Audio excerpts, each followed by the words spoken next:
أعوذ بالله من الشيطان الرجيم بسم الله الرحمن الرحيم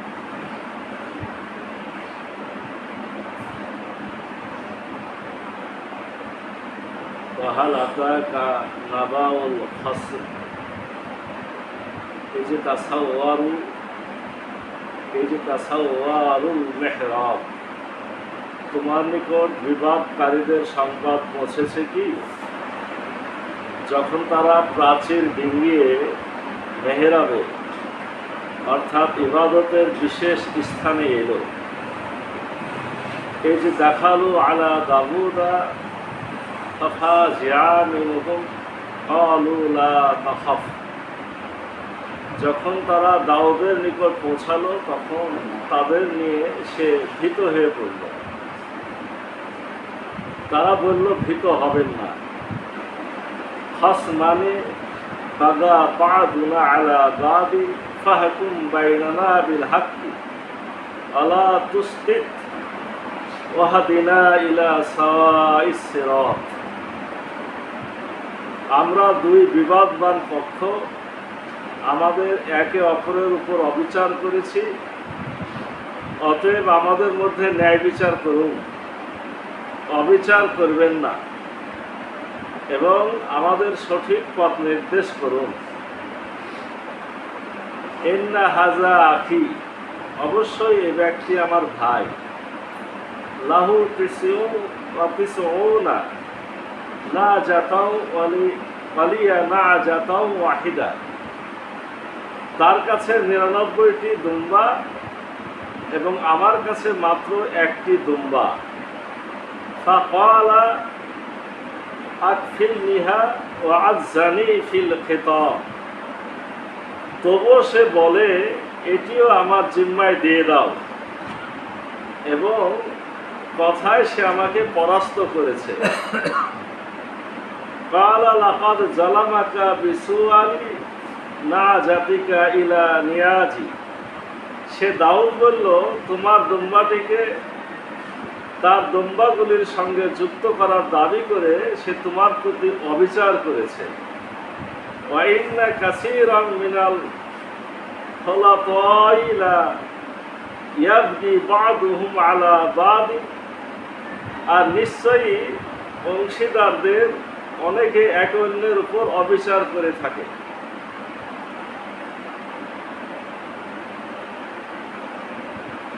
ইল্লাল্লাযীনা আমানু ওয়া আমিলুস সালিহাতি ওয়া ক্বালীলুম মা হুম, ব্যতিক্রম শুধু মুমিন ও সৎকর্মপরায়ণ ব্যক্তিরা এবং তারা সংখ্যায় অল্প। ওয়াজান্না দাউদ আন্নামা ফাতান্নাহু ফাস্তাগফারা রাব্বাহু ওয়া খাররা রাকিয়া ওয়া আনাবা, অতঃপর দাউদ ধারণা করলো আমরা তাকে পরীক্ষা করলাম, অতঃপর সে তার প্রতিপালকের নিকট ক্ষমা প্রার্থনা করল এবং নত হয়ে লুটিয়ে পড়ল এবং তার অভিমুখী হল।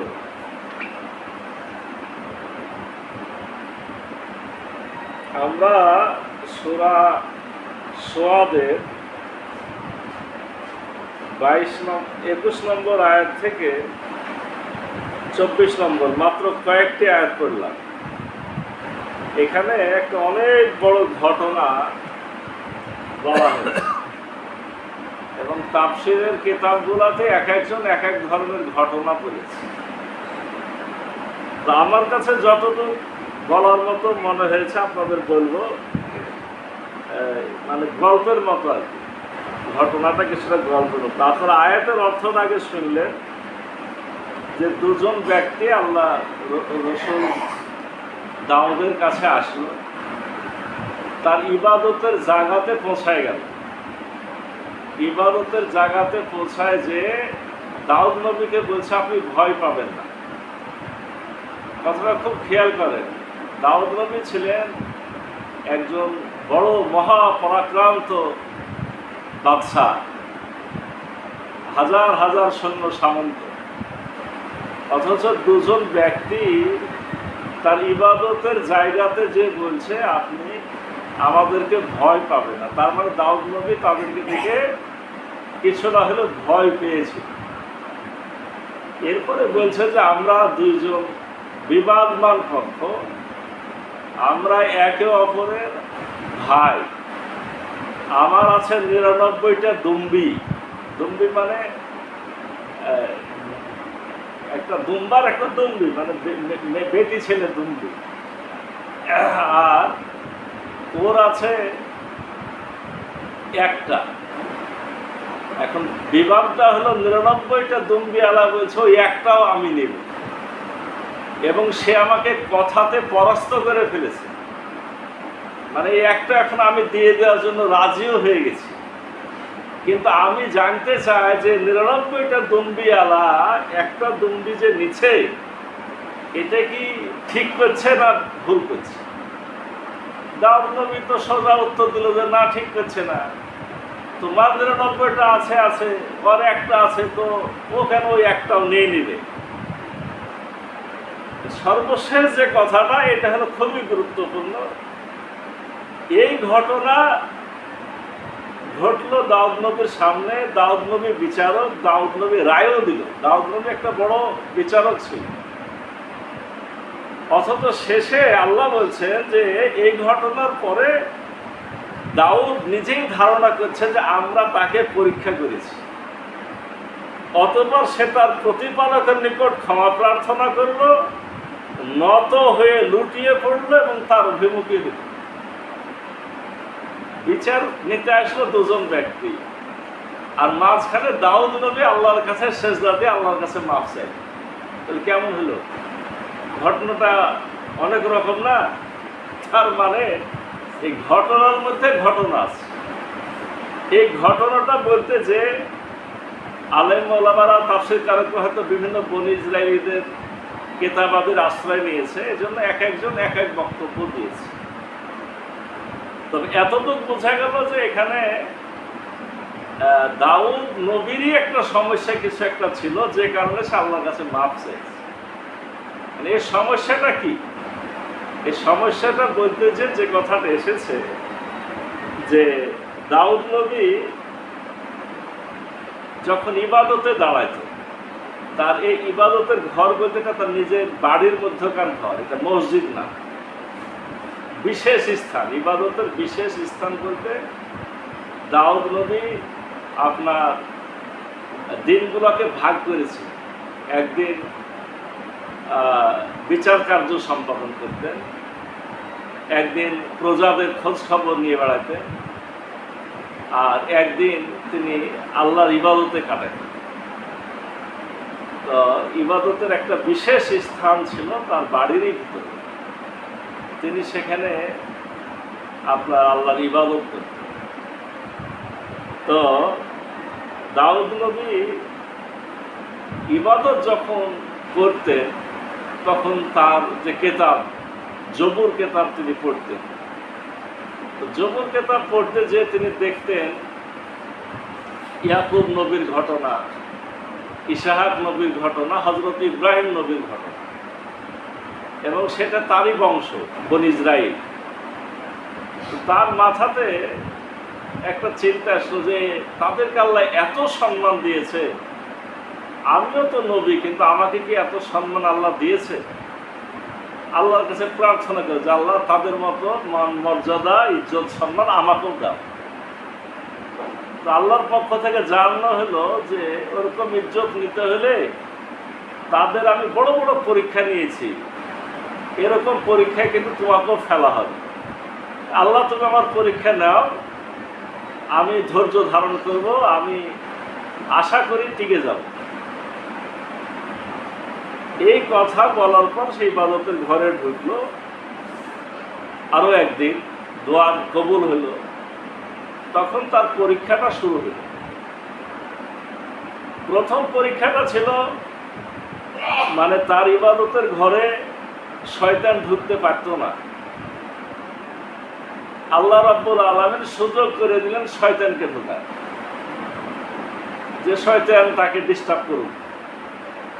নবীর রাসূলকে শয়তান ডিস্টার্ব করতে পারে না, কিন্তু যেহেতু সে পরীক্ষা চেয়ে নিয়েছে, আল্লাহ সুযোগ দিয়ে দিয়েছে শয়তানকে। আচ্ছা, তুমি আমার নবী দাউদের সাথে প্রতারণা করো যদি পারো।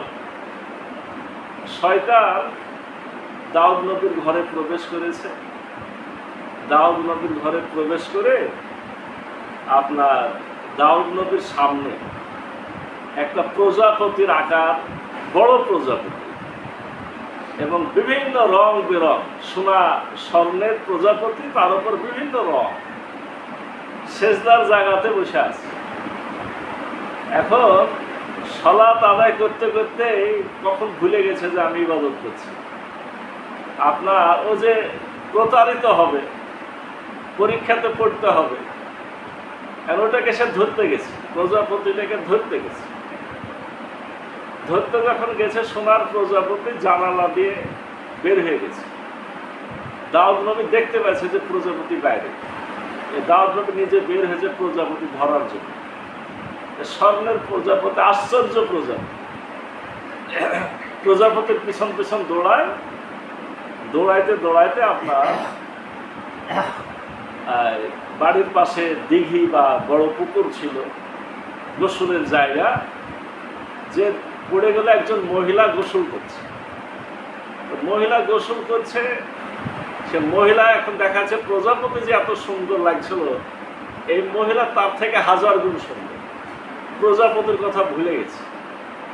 মহিলাটা নিরিবিলি, ও জানতো যে এই জায়গাতে কেউ এই সময়তে আসে না, এর জন্য গোসলটা করছিল।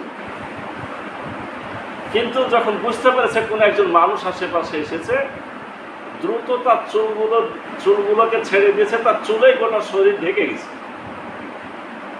তো চুল দিয়ে যখন ঢেকেছে, তখন দাউদ নবী দেখছে যে মহিলা তো অতীব সুন্দর, মানে চুলগুলো অনেক বড়, অনেক সুন্দর। তখন দাউদ নবী জিজ্ঞেস করলো যে তুমি কে? তো বললো যে আমি অমুকের স্ত্রী। তখন দাউদ নবী কিন্তু ফেরত চলে এসছে। ফেরত আসার পরে তার মনের মধ্যে চিন্তা আসলো যে এই মহিলা যদি আমার স্ত্রী হতো খুব ভালো হতো।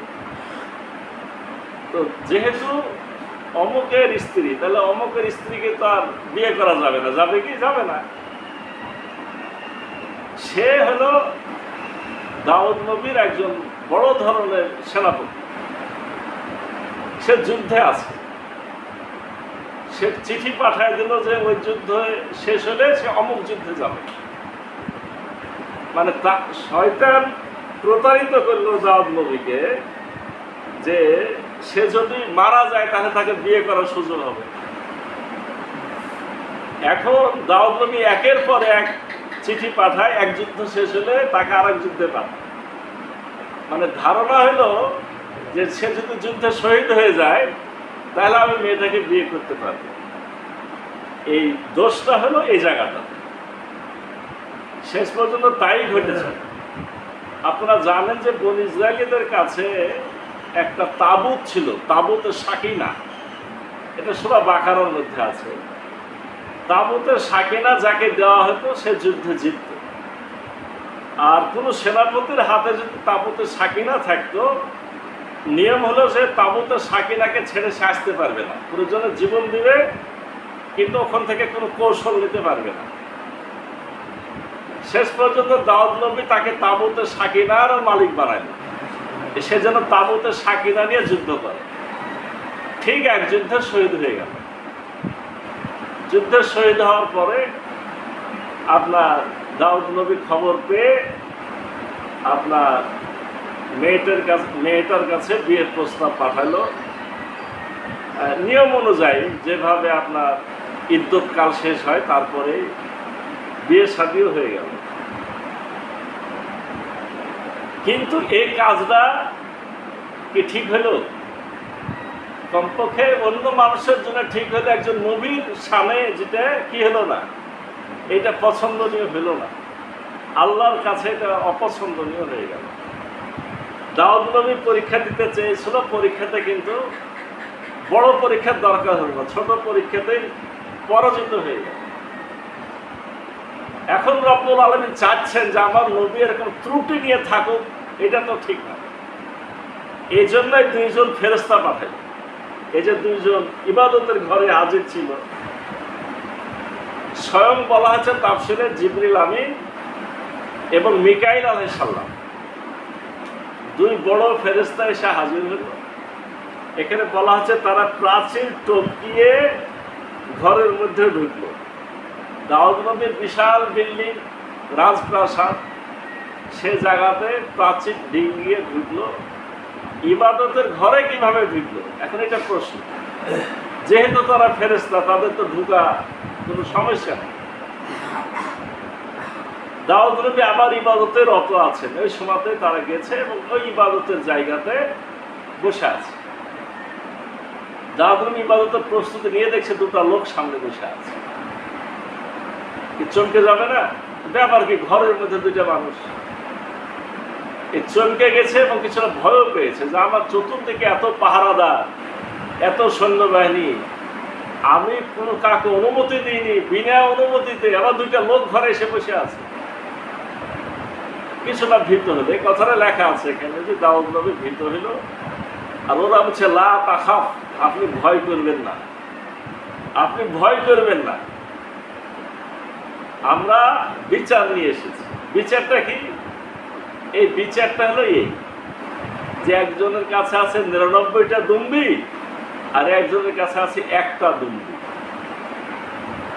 তো ৯৯ দুম্বি এলাই বলছে ওই একটা দুম্বিও নিয়ে নেবে, একটা দুম্বি নিয়ে নিবে এবং সে আমাকে যুক্তি দিয়ে, খুতবা দিয়ে আমাকে পরাজিত করে দিয়েছে, কিন্তু আপনি ফয়সালা করেন। তো দাউদ নবী কি জবাব দিল? অবশ্যই ঠিক হয়নি। ৯৯ দুম্বি আলা কেন একটা দুম্বি আলার দুম্বি নিবে, এটা ঠিক হয়নি। সে রায় দিল। রায় দিল আসলে কার পক্ষে বলে? নিজের বিপক্ষে রায়। মানে এমনি তাফসিরে পাওয়া যায় যে দাউদ নবীর অনেক স্ত্রী ছিল, অনেক স্ত্রী ছিল। এখানে সে সংখ্যাটা ৯৯-এর সাথে তুলনা করা হয়। কোনো কোনো মুফাসসির তো বলেই ফেলছে ৯৯ জন স্ত্রী ছিল, কিন্তু অনেকে যুক্তির খাতিরে এটা মানতে রাজি না। অর্থাৎ নিজের অনেক স্ত্রী থাকা সত্ত্বেও ওই যে সেনাপতির একজন স্ত্রীকে সে বিয়ে করেছে, এই কাজটা কি হয়নি? এই কাজটা ঠিক হয়নি। এক দুজন বিচার চাইতে সে দাউদ নবীকে এটা বুঝাই দিল যে কাজটা ঠিক হয়। নিজেই রায় দেওয়ার পরে বুঝে ফেলেছে যে আমি কি করেছি, আমি একটা বড় ভুল করে ফেলেছি। আমি যতই পদ্ধতি মেনটেন করে বিয়ে করি না কেন, এটা ঠিক হয়। তবে হ্যাঁ, নবী যেহেতু আপনার কিতাবওয়ালা নবী, অনেক বড় রসুল দাউদ নবী, কেউ কেউ বলছে যে না, মেয়েটা আসলে তার সেনাপতির স্ত্রীও ছিল না, মেয়েটা স্ত্রীও ছিল না। তবে মেয়েটাকে ওই সেনাপতি প্রস্তাব দিয়েছিল বিয়ে করা, যে যুদ্ধের পরে এসে বিয়ে করবে। ঘটনাটা এরকম পর্যায়ে ছিল। তো সেটা যেটাই হোক না কেন, যে একজনের বিয়ের প্রস্তাব দেওয়া, আপনার মেয়েকেও কিন্তু ওই যিনি প্রস্তাব দিয়েছেন ওই প্রস্তাব থেকে সরে না আসা পর্যন্ত, কথাবার্তা শেষ না হওয়া পর্যন্ত আরেক ভাই প্রস্তাব দিতে পারে না। তো এটা নবীর শানের খেলাফ হয়েছে। এটা বোঝানোর জন্য রব্বুল আলামিন ফেরেশতাদেরকে পাঠিয়ে এই বিচারের একটা ঘটনা করলেন এবং দাউদ নবী নিজে রায় দিয়ে বুঝে ফেলল যে আমি কাজটা কি করেছি, আমি ভুল করেছি, এবং আল্লাহর কাছে সেজদা দিয়ে কান্নাকাটি করা শুরু করল। এখানে আরো কথা আছে, ওই যে বললাম যে অনেক ঘটনা এবং কিছুটা গল্পের মতো ঘটনাও আছে। বলা হচ্ছে যে দাউদ নবী এখন কিভাবে মাপ চাবে। ওই যে সেনাপতির কাছে তো মাপ চাইতে হবে, সে তো শহীদ হয়ে গেছে। আল্লাহর কাছে এত বেশি কান্নাকাটি করা শুরু করলো, এবং বলা হচ্ছে যে দাউদ নবী যখন পাহাড়ে, জঙ্গলে, পর্বতে চলাফেরা করত, দাউদ নবীর জিকিরের সাথে পাহাড় পর্বত জিকির করত। এগুলো সত্য, এগুলো শুদ্ধ বর্ণনাতে আছে। নদীর, সাগরের মাছ পর্যন্ত সে দাউদ নবীর কেতাব শুনত। এমনকি পশু পাখি পর্যন্ত দাউদ নবীর সাথে জিকির করত। তো দাউদ নবী এবার পাহাড়ের পর্বতে যেও কান্নাকাটি করে, সাথে পাহাড় পর্বতও কান্নাকাটি করে। এমন একটা পর্যায়ে রব্বুল আলামিন বললেন যে তোমাকে আমি ক্ষমা করে দিচ্ছি করে দিচ্ছি। তো রব্বুল আলামিন আপনি আমাকে কিভাবে ক্ষমা করবেন? আমি তো ব্যক্তির কাছে মাপ পাইনি, সে তো শহীদ হয়ে গেছে। আল্লাহ বললেন যে আমি ব্যবস্থা করব, তুমি যাও, তুমি কবরের কাছে যাও, আমি সাময়িক সময়ের জন্য তার সাথে তোমার কথা বলার সুযোগ করে দেব। দাউদ নবী সেই সেনাপতির কাছে গেছিল, আল্লাহ রাব্বুল আলামিন তার ঘুম ভাঙায় দিলেন। মানে আসলে তো আমরা এক ধরনের ঘুমায় থাকি, বিচার যেহেতু আর একবারও হবে, আর কিয়ামতের মাঠে যখন মানুষরা উঠবে তখন তো এই কথাই বলবে যে কে আমার ঘুম ভাঙায়। তো তাফসীরে এভাবে আসছে যে যখন আল্লাহ তাকে মানে ফেরেশতা দিয়ে ডাকালেন, ওই সেনাপতি কবর থেকে উঠে বলছে কে আমার ঘুম ভাঙায়। দাউদ বলছে যে আমি দাউদ। আপনি কেন এখানে? বলছে আমি তোমার কাছে মাপ চাইতে আসছি, তুমি আমারই কারণে শহীদ হয়েছে, সেটা তো ভালো খবর। আপনি আমাকে যুদ্ধে পাঠিয়েছেন, আমার শাহাদতের ব্যবস্থা করেছেন, আমি জান্নাত পেয়ে যাব, তা আপনার তো এখানে মাপ চাওয়ার কিছু নাই। তখন দাউদ নবী বুঝায় বলল যে এই ঘটনা। তখন কিন্তু আপনার ওই সেনাপতি আর উত্তর দেয়, বলছি এটা তো মানে শহীদ হয়েছে আলহামদুলিল্লাহ, কিন্তু এই ঘটনা আপনি করেছেন মানে আর সে জবাব দেয়। তখন রব্বুল আলামিনের পক্ষ থেকে ফেরেশতা এসে আপনার সেনাপতিকে জানালো যে তোমার এই স্ত্রীর পরিবর্তে রব্বুল আলামিন তোমার জন্য জান্নাত আরো এত এত এত তো নিয়ামত, মানে নিয়ামতে ভরপুর করে তোমাকে এগুলো দেওয়া হবে।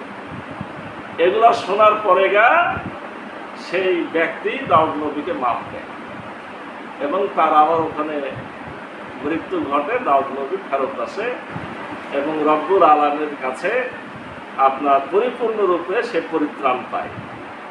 এই কথাটাই আপনার মোটামুটি এই ঘটনাতে বলা হয়েছে। আল্লাহ রাব্বুল আলামিন বলছেন যে আমরা তাকে পরীক্ষা করলাম, অতঃপর সেটার প্রতিপালকের নিকট ক্ষমা প্রার্থনা করল এবং নত হয়ে লুটিয়ে পড়ল এবং তার অভিমুখী হল। এখন কথা হলো যে এই জায়গা থেকে আমাদের শিক্ষাটা বলেন তো, এরকম কত ঘটনা আমরা ঘটাই, মানে সরাসরি অন্যায় তো আমরা করি, আর এরকম গুলাকে আমরা জায়েজ মনে করি, মানে কিছুটা কৌশলে অন্যায় করা। কি করা হয় যায় না, আইনের ফাঁক ফোকর আমরা খুঁজি, বুদ্ধি খুঁজি, কিভাবে হালাল করে নেওয়া যাবে, কিভাবে জায়েজ করে নেওয়া যাবে, এগুলো খুঁজি কি খুঁজি না। তাহলে এই যে কৌশল করি, প্রতারণা করি, তাহলে এগুলো যে কত বড় অন্যায়।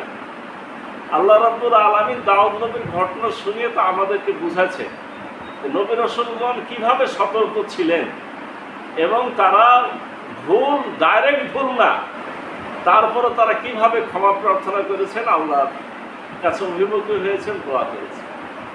আমাদের এখান থেকে শিক্ষা নিতে হবে যে অন্যায় তো সরাসরি করবই না, যে কাজগুলো অন্যায়ের ধারে কাছে নিয়ে যায় ওই কাজগুলো যাতে থেকে আমরা বিরত থাকি, নিজেদের বাঁচাতে পারি। রব্বুল আলামিন আমাদের সে তৌফিক দান করুন। সকল বলি আল্লাহ সুবহানাকাল্লাহুম্মা বিহামদিকা আশহাদু আল্লা ইলাহা ইল্লা আনতা আস্তাগফিরুকা ওয়া আতুবু ইলাইক।